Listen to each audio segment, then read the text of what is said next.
It took him just 43 minutes. 43 minutes to dismantle a carefully constructed image 7 years in the making. 43 minutes to show that the bartender-turned-congresswoman who preached about working families had stiffed working people for thousands of dollars. The one who demanded climate sacrifices while spending $30,000 on Uber rides. Who claimed trauma she never experienced and then fundraised millions off the lie. She came to the Senate hearing ready for a fight, and she just didn't know she had walked into an execution. The folksy lawyer from Louisiana didn't raise his voice a single time. He didn't need to. He simply asked questions. Simple questions. The kind of questions any working person would ask. And when he was done, her 14 million Instagram followers couldn't save her. The Senate Budget Committee hearing room carried the heavy weight of institutional authority. The room had dark wood paneling, a raised dais for the senators, and the witness table positioned beneath them like an altar for judgment. Cameras lined the back wall, their red lights glowing like warning beacons. Representative Alexandria Ocasio-Cortez walked to the witness table with the confidence of someone who had mastered the art of the viral moment. At 35, she had gone from bartender to Congress in less than a decade, racking up 14 million Instagram followers along the way. She wore a tailored burgundy blazer, her makeup done flawlessly for the cameras. Members of the squad sat in the gallery wearing AOC shirts in a show of solidarity. The press section was filled with progressive media, ready to capture her performance. Senator John Kennedy of Louisiana sat quietly at the committee table, organizing his manila folders with methodical precision. At 73, with his white hair slightly disheveled and reading glasses perched on his nose, he looked like someone's grandfather preparing to show vacation photos. But those who knew him recognized the posture. It was a predator arranging his tools before the hunt. The topic of the hearing seemed straightforward enough: fiscal reality and progressive policy proposals. But Kennedy's staff had been digging for weeks. The folders before him contained the kind of ammunition that could end careers. Ms. Ocasio-Cortez, Kennedy began, his Louisiana drawl stretching the syllables like warm taffy. I do appreciate you joining us today. I know you're a very busy young lady. Thank you, Senator Kennedy, AOC replied with practiced media warmth. I'm always happy to discuss how we can build a more just economy. Well, now, that's good to hear. Real good. Kennedy adjusted his glasses and pulled out the first document, her congressional financial disclosure. See, before we talk about building anything, I think we should establish some baseline understanding of the numbers. Now, I'm 73 years old. I was practicing law before you were born.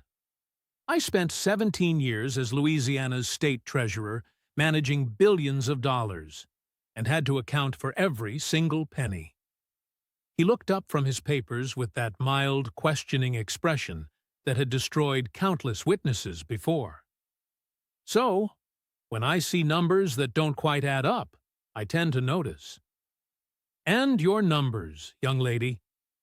Well, so they've got me a bit puzzled. Kennedy displayed her financial disclosure on the overhead screen.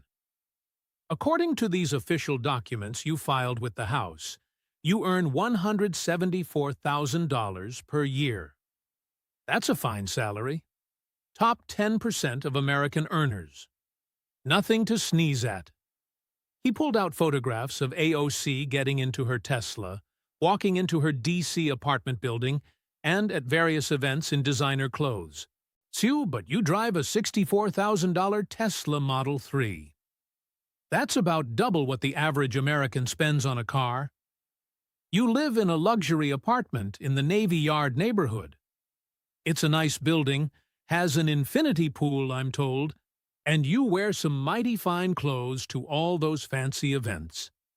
Kennedy looked at her with genuine curiosity. So, my simple question is, how do you afford all that on your congressional salary? AOC gave her practiced response about budgeting and making smart financial choices. Kennedy nodded slowly, the way you might acknowledge someone explaining that the moon is made of cheese. Well, I'm sure you're very fiscally responsible. We'll come back to that. He opened a new folder and pulled out a photograph that had already circled the globe. It was AOC in her white Tax the Rich dress at the Met Gala, surrounded by celebrities and billionaires. Now, I've never been to the Met Gala, Kennedy said conversationally. Not invited, I suppose, but I looked it up. $30,000 for a ticket. That's more than half the median American household income for one single party. He let that sink in. Your dress said tax the rich, which is a bold statement at a party full of billionaires, like wearing a Go Vegan shirt to a steakhouse, as my grandson might say.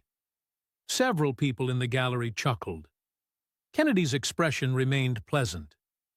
But here's what really interests me about this photograph, Ms. Ocasio-Cortez. Not the dress, not the party, not the billionaires. He pulled out official documents from the House Ethics Committee. You were investigated by the House Ethics Committee for your attendance at this event. And do you know what they found? Kennedy stared right at her, his voice sharpening, even as he kept that slow, deliberate drawl. You stiffed working people on their bills. The room fell silent. AOC's confident smile faltered. Now, let's get into those unpaid bills, shall we? Kennedy produced a stack of invoices, each one stamped in red with overdue or sent to collections. He handled them like a prosecutor presenting evidence in a murder trial. The House Ethics Committee did a very thorough investigation into your Met Gala attendance. And they turned up some interesting things. Let me walk you through them. He held up the first invoice. Patricia Davenport, a small business owner from Brooklyn. She runs her own makeup service. She did your makeup for the Met Gala. She sent you an invoice for $344.85. That was back in September of 2021. Kennedy then looked up from the paper. Ms. Davenport sent you 3 separate reminders. 3. She waited for 6 months. Finally, she had no other choice. She had to send it to a collections agency. She marked it as extremely overdue. Do you have any idea what that does to a small business owner's finances, young lady? He didn't even wait for an answer. It means she couldn't pay her own bills because she was waiting for you to pay yours. This is a single mother with 2 kids. Now, $344 might not seem like much to someone who attends $30,000 parties, but for her, that's a month's worth of groceries. Kennedy set that invoice down and immediately picked up another one. Then you have the hairstylist, $477.73. It took you almost a full year to pay. The stylist was forced to send a letter to your staff. Kennedy read from the letter slowly. It would look terrible if we had to file a complaint with the New York Department of Labor against Alexandria Ocasio-Cortez. That's someone threatening to file a labor violation against you. The very same congresswoman who talks about protecting workers. And another invoice. The Hotel Carlisle for $4,062.92 for 8 months. 8 months. Those hotel workers, the housekeepers, the front desk staff, and the kitchen workers, they waited to get paid while you posted on Instagram about fighting for working families. Kennedy methodically stacked the invoices, adding the dress rental, $990, also months overdue. He did the math on a notepad, writing big enough for the cameras to see. A total of $6,413 unpaid to working people, all while you drove your $64,000 car. while you lived in your luxury apartment, and while you became one of the most famous members of Congress. Kennedy took off his glasses and looked at AOC with what could only be described as disappointment. Young lady, you talk a big game about fighting for working families. You give speeches about economic justice. But when the very people who served you, who made you look good for your big fancy party, asked you to pay them, you just ignored them. For months on end, some of them had to threaten legal action just to get the money they were owed. He paused, letting that silence hang in the air. Now, I may just be a country lawyer from Louisiana, but where I come from, we have a word for that. Hypocrisy. AOC tried to answer, blaming staff errors and oversight, but Kennedy was already moving on. But the Met Gala is just a single example of the point I'm making. Let's take a broader look at your lifestyle. Kennedy then pulled out more documents, property records, campaign finance reports, and photos from her own social media. Your Tesla, for instance, cost $64,000. That's double the price of the average car in America. How many working families back in your district can afford a car like that? And what about your Navy Yard apartment? I looked up the building myself. It's $2,000 a month, minimum. It has an infinity pool, a gym, a rooftop terrace. Very nice indeed. Meanwhile, the average rent in your own Bronx district is $1,600, and most families are struggling just to pay that. He then held up photos from her Instagram. Designer clothes at event after event, $1,000 blazers, high-end accessories, all while you're telling working people they need to sacrifice more. Kennedy then pulled out the most recent scandal, campaign finance disclosures from just a few weeks ago. And this one is fresh off the presses. This is from December of 2024. Your campaign spending reports were just released. You used campaign donations, money from working people who believed in you, to stay at luxury hotels and eat at upscale restaurants during a trip to Puerto Rico. He read from the report: 5-star accommodations, premium catering services, elite venues. Kennedy looked up again. The National Republican Congressional Committee called it, and I'm quoting here, peak hypocrisy from a walking scam. But Kennedy still wasn't finished. And then said, of course, there's your grandmother, your abuela.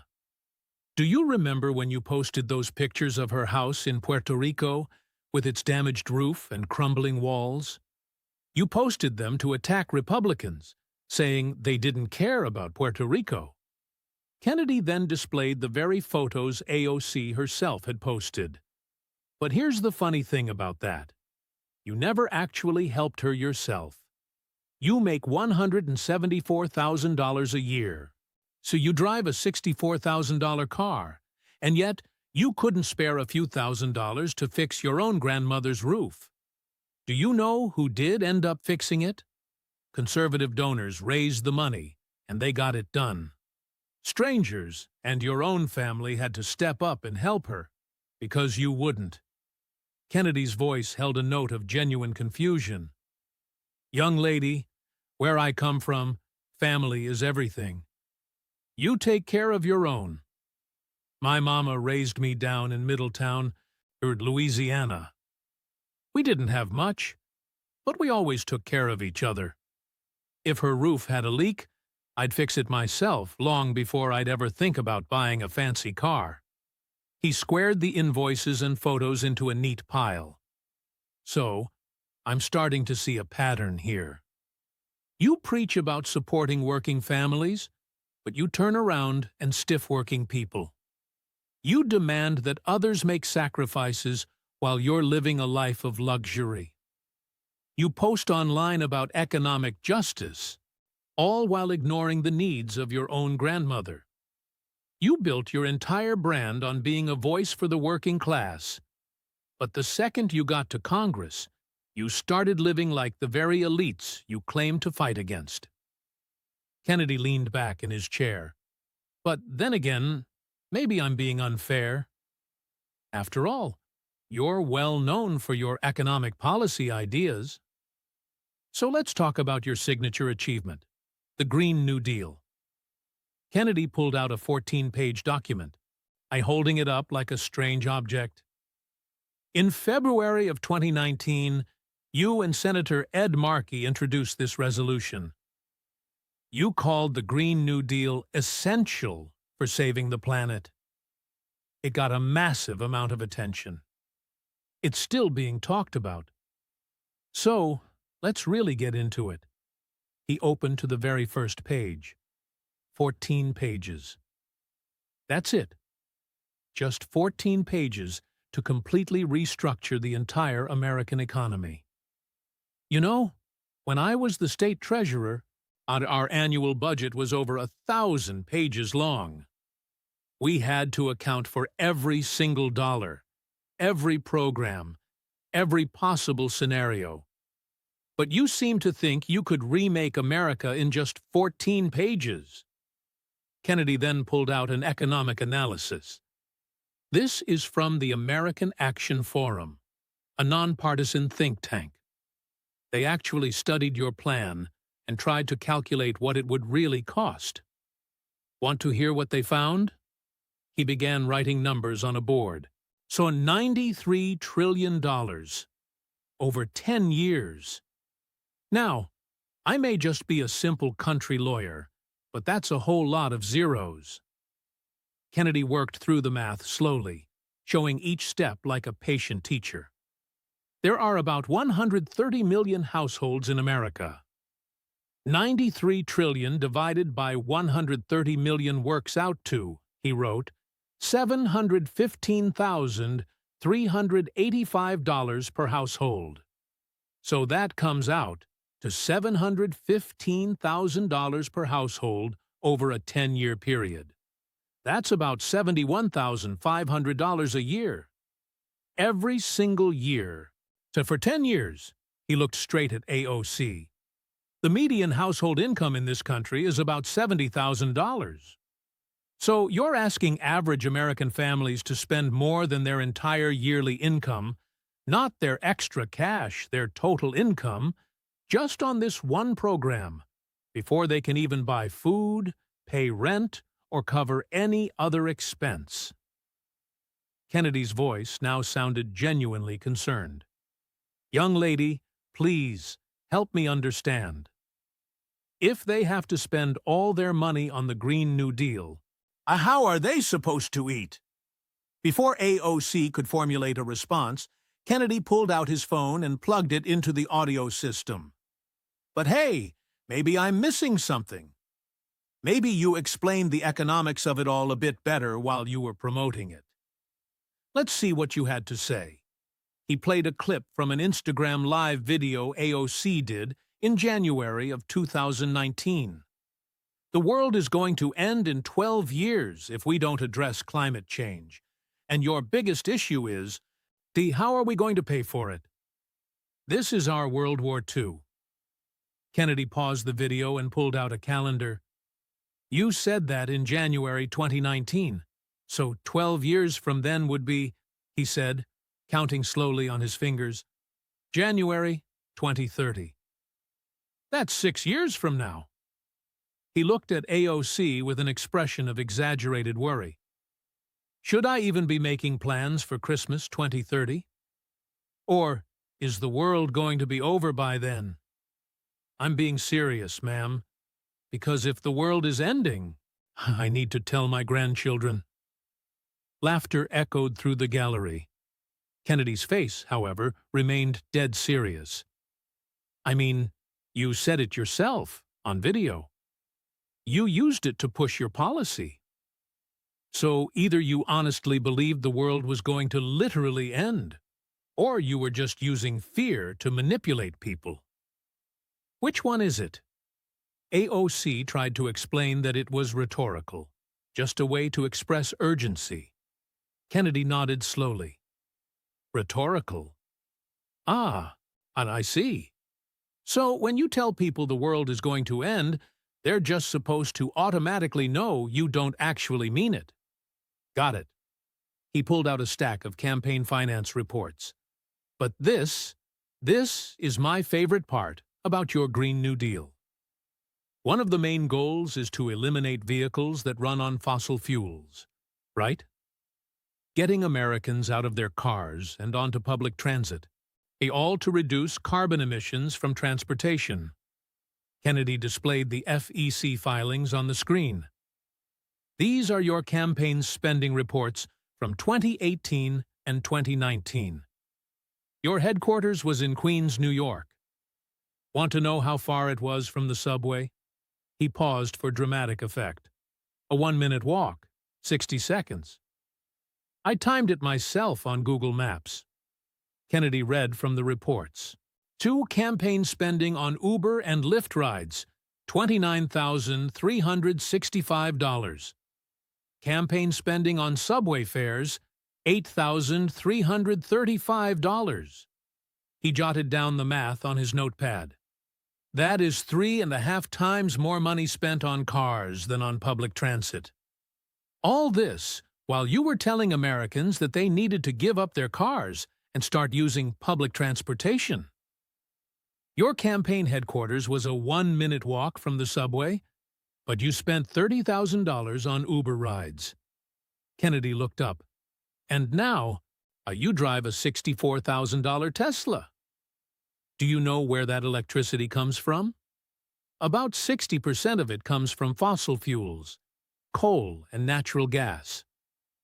So you're still using fossil fuels, just with a few extra steps and a fancy car. He gathered his papers. Young lady, this is a classic case of do as I say, not as I do.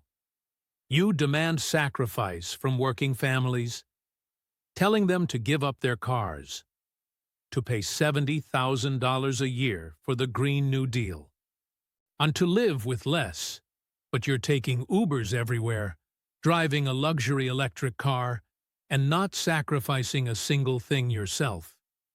Kennedy leaned forward. But hey, maybe I'm being unfair again. After all, you have a degree in economics from Boston University. That's a fine school. They definitely teach economics there. So surely, you must understand how economies actually work. Let's talk about that economic expertise of yours. Kennedy pulled out a transcript of AOC's diploma from Boston University, showing her degree in economics and international relations. Now, Boston University, good school, costs about $60,000 a year. You graduated back in 2011. That's a significant investment in your education, and with an economics degree, you should understand basic economic principles. He connected his phone to play some video clips, but instead, you say things like this. The first clip began showing AOC at a town hall. Unemployment is low because everyone has 2 jobs. People are working 60, 70, 80 hours a week and can barely feed their kids. Kennedy paused the video. Ma'am, that's simply not how unemployment is calculated. Unemployment measures the percentage of people actively looking for work who can't find a job. Whether someone works 1 job or 3, they're counted the exact same way. This is Economics 101. Literally, it's covered in the first few weeks of an introductory course. He looked genuinely puzzled. Did they not teach you that at BU? Or did you just happen to miss that class? He played the second clip. This time, it was AOC on a podcast. The Pentagon has lost $21 trillion. $21 trillion? Imagine what we could do with that money. Kennedy just shook his head. The Pentagon did not lose $21 trillion. That's the entire federal budget for 8 years. Just lost it. What actually happened were accounting adjustments, entries that got repeated in different ledgers during audits. It's just basic accounting. Anyone who has ever balanced a checkbook understands this. And then came the third clip. It showed AOC being asked how she would pay for her proposals. Just pay for it. We paid for World War II. We paid for the moon landing. Just or pay for it. Kennedy let that one just hang in the air for a moment. Just pay for it. That is not an economic policy, young lady. That's what my 7-year-old granddaughter says when she wants a toy. Just buy it, Pawpaw. I have to explain to her that we need money to actually buy things. She's 7. She's learning. But you have an economics degree, and your answer is, just pay for it? And he set the videos aside and pulled out a different kind of document. Congressional productivity reports. But maybe I'm being too harsh about your economic understanding. Let's look at what you've actually accomplished in Congress. After all, you've been there for 7 years now, since 2019. That's a decent amount of time. Surely you've passed some significant legislation. Kennedy displayed statistics from GovTrack, a nonpartisan congressional tracking service. So, according to GovTrack's analysis, you've introduced the 5th fewest bills compared to your New York congressional delegation. 5th fewest. You're right there at the bottom. You've also joined bipartisan bills the 6th least, often among House Democrats. He then pulled up a list of her proposed legislation. You've introduced bills on housing, labor, the environment, immigration. Good topics, important issues. But here's the thing. According to GovTrack, most of that legislation has no activity after being introduced. That means they go nowhere. No committee hearings, no votes, no passage, just press releases. Kennedy took off his glasses and rubbed his eyes. See, when I was Louisiana State Treasurer for 17 years, I had to manage actual budgets and make actual decisions.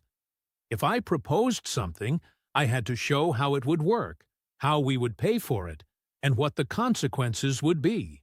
I couldn't just say, "To trust me," or "just pay for it." I had real responsibility. He looked over at AOC with what might have been pity. You've been in Congress for 7 years. You're one of its most famous members. You're on television constantly. You have 14 million Instagram followers. But what have you actually accomplished legislatively? What major bills have you passed? Kennedy didn't even wait for an answer. I'll tell you what you've accomplished. You've made yourself famous. You're very good at social media. Let's talk about that. He pulled out more statistics. 14 million Instagram followers, 8.9 million Twitter followers. You post multiple times per day, thousands of posts, hundreds of TikTok videos. You're everywhere online. Kennedy leaned forward again. Young lady, help me understand something. You have time to make thousands of social media posts. No, but you don't have time to pass legislation. You have time to go to the Met Gala, but you don't have time to help your own grandmother. You have time for viral videos, but you don't have time to pay the makeup artist. He gathered up his papers. In my generation, we believed respect came from what you accomplished, not from how many followers you had. We believed you served people with actual results, not with Instagram stories. We believed that if you were going to represent people, you had to actually do something for them. Kennedy's voice then took on a more serious tone. But there's one more thing we need to discuss. Something more serious than economics or social media. We need to talk about January 6th, 2021. Kennedy's demeanor shifted. His folksy manner was still there, but his voice now carried an unmistakable gravity. Ms. Ocasio-Cortez, January 6th was a dark day for our country. People died. Officers were injured defending the Capitol. It was a serious attack on our democratic institutions, which is why I need to ask you about your statements regarding that day. He then pulled out her Instagram video from February 2021. "You posted a video describing your experience," he said. "It was very emotional, very detailed. Let's watch a part of it." The video played, with AOC recounting her fear, the banging on her door, the yelling, and thinking she was going to die. Kennedy stopped it. "That's harrowing testimony," he commented. "If it's true." He pulled out a map of the Capitol complex. "Now, let me show you something. This is the United States Capitol building." He pointed to the distinctive dome. "This is where the House chamber is. This is where the Senate meets. And this is where the breach occurred on January 6th. He pointed to another building on the map. "This is the Cannon House office building. That's where your office is located. It's about 200 yards away from the Capitol. A different building? A different security perimeter?" Kennedy pulled out an official Capitol Police report. "According to the Capitol Police incident reports, which I obtained through official channels, no rioters entered the Cannon office building. None? The security perimeter held. The building was secure throughout the entire incident." He then read from the report. "Representative Ocasio-Cortez remained in her Cannon office throughout the incident. Building security was maintained. No unauthorized individuals gained access." Kennedy looked up. "So, when you described hearing banging on your door, hearing people yelling, 'Where is she?' That was a Capitol Police officer checking on your safety, just doing his job. When he announced himself, you interpreted it as a threat." He pulled out testimonies from members who were actually inside the Capitol. There was Representative Jason Crow, a former Army Ranger who served in Iraq and Afghanistan. He was in the House chamber when the breach occurred. He physically shielded other members with his own body. He was in actual danger. Then there was Representative Andy Kim. He's who spent hours after the attack helping janitors clean up broken glass and debris. He was actually there in the Capitol during and after the attack. Kennedy's voice hardened slightly. "You weren't. You were in a different building. You weren't in danger, but you went on Instagram and described a trauma that you didn't experience." He pulled out more documents, fundraising emails sent in the weeks after January 6th, all featuring AOC's harrowing experience. "And then you fundraised on it. These emails went out to millions of people, to working Americans who believed you had survived a violent attack. They donated money because they thought you'd been through something terrible." Kennedy read from one of the emails. "I thought this was it. I thought I wouldn't make it. Your words, used to raise money." He then pulled out the final figure. Over $3 million. You raised over $3 million, using a narrative about being in danger when you were actually safe in a different building. Kennedy stood up for the first time in the hearing. His full height and bearing commanded the room's attention.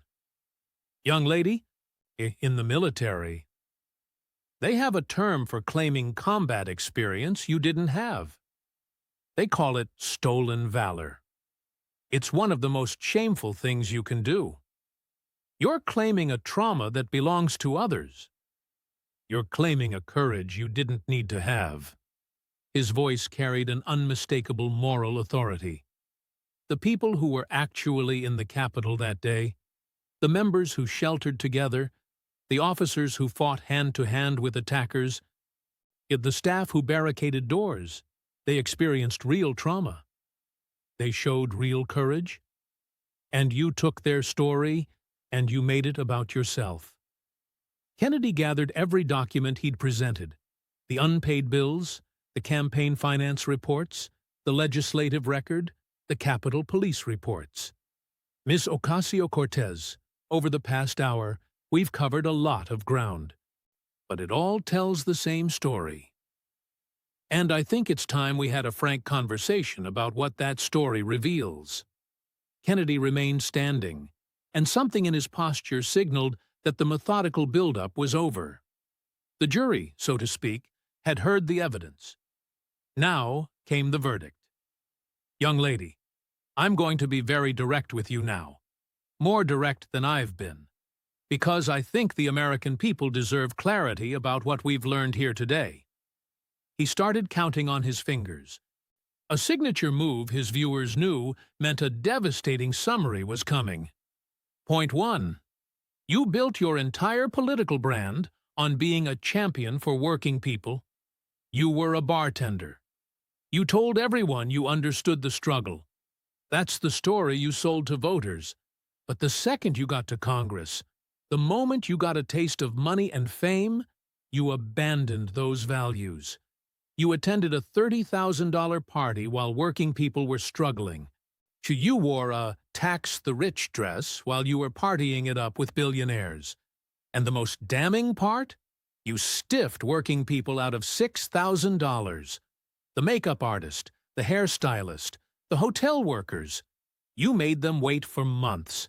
Some of them even had to threaten legal action just to get what they were owed. Point 2.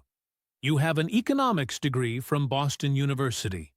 A fine education, I'm sure. But you don't seem to grasp even the most basic economic principles. And you don't know how unemployment is calculated. That's stuff you learn in the first week. You proposed a $93 trillion plan with no way to pay for it, other than just saying, "We'll pay for it." You claimed the Pentagon lost $21 trillion, when in reality, it was just accounting adjustments. For someone with a degree in economics, you seem remarkably clueless about how economics actually works. Point 3. You built your entire reputation on the Green New Deal. You said the world was going to end in 12 years, and you demanded that Americans give up their cars, accept a lower standard of living, and make huge sacrifices. But you didn't make a single one of those sacrifices yourself. You spent 3 times more of your campaign's money on Uber rides than on subway fares, even though your headquarters was just a 1-minute walk from the subway. You drive a $64,000 Tesla that's powered by electricity from fossil fuels. But you live in a luxury apartment, all while telling working families that they're the ones who need to sacrifice. Point 4. You've been in Congress for 7 years. According to nonpartisan trackers, you've introduced the fewest bills in your delegation. You've joined bipartisan efforts the least often, and most of your proposals end up going nowhere. But you have made thousands of posts on social media. You're famous, sure, but you're not effective. You're great at getting attention, but you're not good at actually governing. Point 5. You claimed to have experienced a trauma that wasn't yours. You said you thought you were going to die on January 6th, but you weren't even in the Capitol building. You were in a completely different building, perfectly safe, with security there to protect you. And yet, you took that lie and raised $3 million off of it. You exploited a real tragedy. You dishonored the people who were actually in danger. And you used it all to enrich your campaign. Kennedy's voice rose just a little, still controlled, but now carrying an unmistakable conviction. Now, let me tell you about my generation, young lady.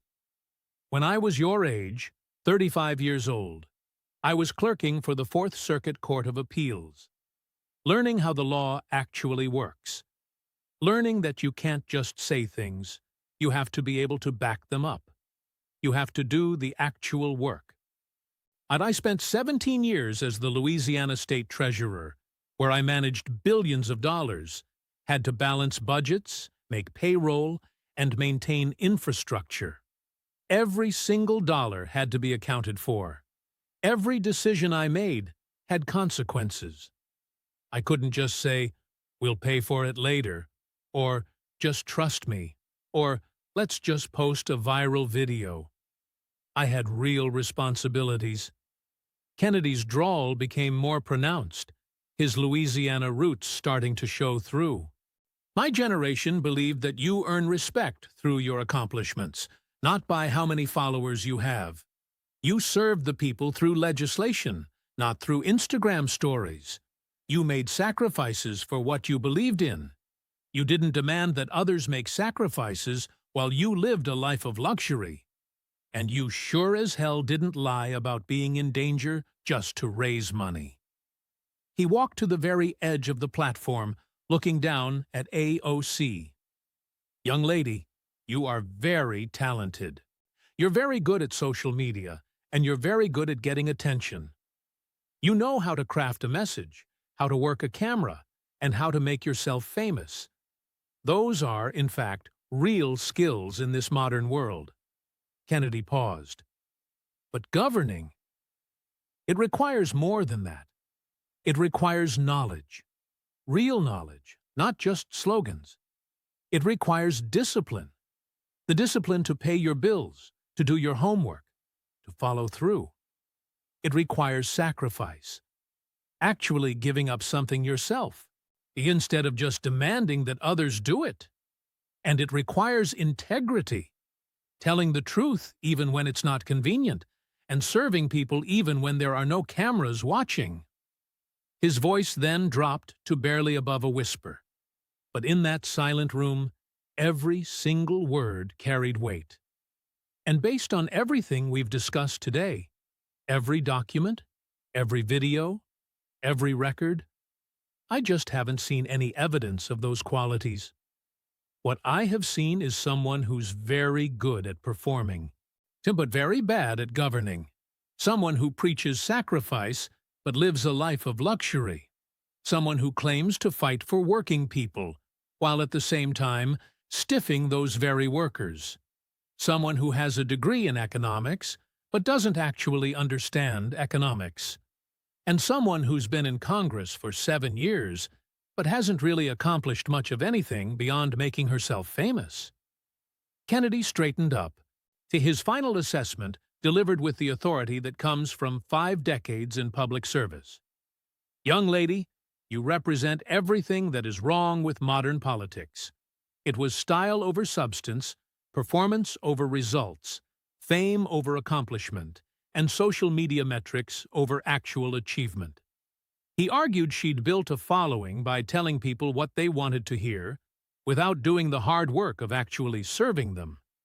He gathered his papers one last time. I have no further questions.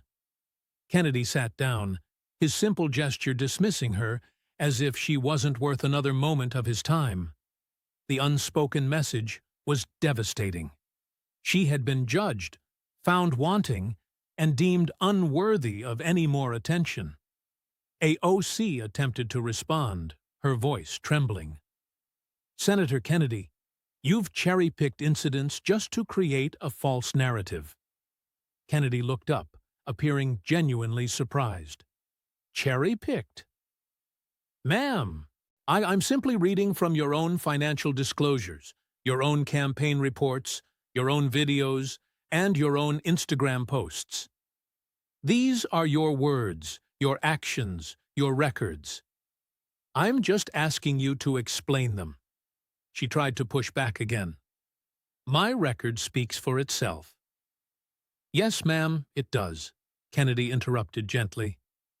That is precisely my point. Your record speaks not very clearly. And what it says is that you're more interested in being famous than in being effective. More interested in viral videos than in actual legislation. And more interested in luxury living than in living out your values. The committee chairman then intervened, sensing the bloodbath was complete. Senator Kennedy, I believe you've made your points. Ms. Ocasio-Cortez, you are excused. This committee will now take the evidence presented today under advisement for potential ethics referrals. As AOC left the witness table, the confident posture she entered with had vanished. The squad members in the gallery were noticeably quiet. Members of the progressive media looked visibly uncomfortable. Even her friendly outlets were typing furiously. unable to simply ignore the documented evidence Kennedy had just presented. Within just 2 hours, AOC Exposed was trending on Twitter. Cable news channels played Kennedy's greatest hits from the hearing on a loop. Clips like, "That's not how unemployment is calculated," "Just pay for it isn't an economic policy," "You weren't in the Capitol," and "You stiffed working people." Even liberal commentators were struggling to defend her. One said, "Look, the Kennedy presented documented evidence. Those are her financial records. That is her FEC filing. And that is the Capitol Police report. These are not opinions, they're facts." Meanwhile, the squad remained largely silent. They released only generic statements about staying focused on the work, but offered no strong defense of AOC. Progressive leaders began to grumble privately that she had become a liability. Back in her district, community organizers started quietly approaching potential primary challengers. They said, "She's more interested in being famous than in representing us. Our neighborhood needs actual help, not just Instagram posts." The conservative media, of course, had a field day. Headlines read, "Country lawyer destroys AOC with simple questions."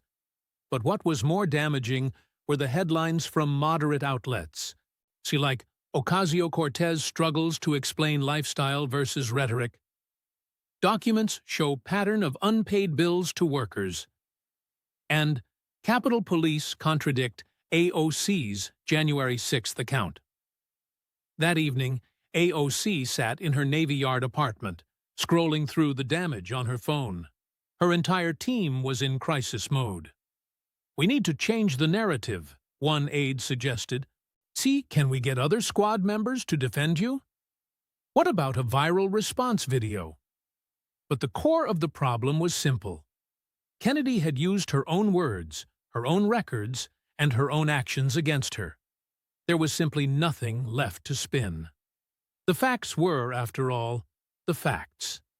In Washington, D.C., AOC paced her luxury apartment, while her team frantically tried to contain the damage. The infinity pool, visible right through the window, seemed to mock her working-class brand. Her phone was buzzing constantly. It was an endless stream of reporters, staffers, and concerned squad members. "We can emphasize your legislative agenda," one aide suggested. Another aide brought up that Kennedy had already shown she has the fewest bills. Yet another countered. "What about the Green New Deal? He showed she spent more on Ubers than the subway." And that "world is ending" clip is absolutely everywhere. AOC finally threw her phone on the couch in frustration. "So, what do we do?" Her chief of staff chose his words carefully. "Honestly, we just ride it out. Keep posting. Stay visible. And hope this all blows over." But deep down, they all knew. In just 43 minutes, Kennedy had completely exposed 7 years of a carefully constructed image. The bartender-turned-congresswoman had been revealed as just another political performer. All style and no substance. She looked at her laptop, watching the poll numbers already shifting in her district. And seeing the comments on her Instagram posts turned suddenly more critical than supportive. She was facing the reality that 14 million followers can't protect you from documented facts. Meanwhile, back in Louisiana, Senator John Kennedy sat on his back porch in Madisonville. His house, worth maybe $300,000, just a fraction of AOC's apartment value, overlooked a peaceful bayou. He sipped his sweet tea and simply watched the sun set over the water. His wife then brought out a plate of dinner. "You were pretty tough on her today."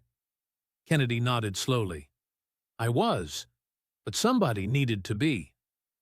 These folks come to Washington, they get a little famous, and they forget why they were sent there in the first place. Do you think she'll learn from it? Maybe, maybe not. But perhaps some other young person watching will learn. They might understand that true service means more than just social media. That representing people means actually doing something for them, and not simply posting about them. A local news crew from WDSU New Orleans arrived for an interview. Kennedy gestured for them to take a seat on the porch. His wife brought out some sweet tea. Senator Kennedy, your questioning today has gone viral. It has millions of views. How do you feel about that? Kennedy considered the question. Well, I wasn't trying to go viral. I was just trying to ask simple questions. The kind of questions any working person would ask. How do you make your money? Why didn't you pay your bills? What have you accomplished? Those aren't gotcha questions. They're basic questions of accountability. Some say you were too harsh, considering her age and experience. I never once mentioned her gender, her race, or anything personal about her. I talked about her record, her votes, her spending, her statements. That's fair game. And as for experience, well, if you're going to propose restructuring the entire American economy, you'd better understand how economies actually work.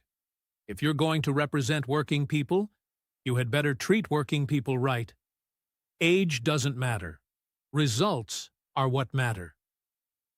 So, what do you want people to take away from today? Kennedy looked straight into the camera.